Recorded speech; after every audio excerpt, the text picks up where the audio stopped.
Eu estava justamente estabelecendo uma comparação entre como se deu a votação de 2016 e depois a certificação de 2017 versus essa eleição do Trump de agora.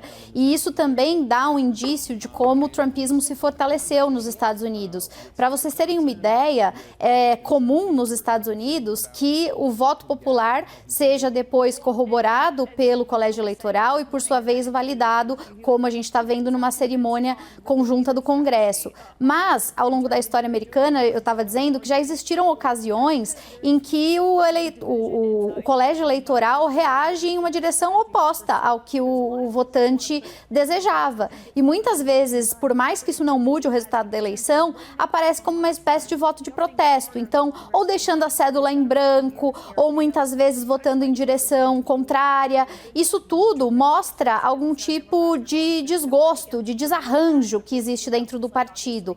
Em 2016, Débora, só para vocês terem como referência, houve 6 eleitores do colégio eleitoral que não cumpriram com a expectativa em relação a Trump e 7 em relação ao vice-presidente da época, que era Mike Pence. Então, veja, havia naquele momento uma relutância dentro do Partido Republicano em relação àqueles que seriam seus representantes. Não mudou nada na eleição, eles tomaram posse do mesmo jeito, a eleição e o mandato seguiram o seu curso, mas a gente teve, institucionalmente falando, a manifestação de descontentamento, né? O indício do racha.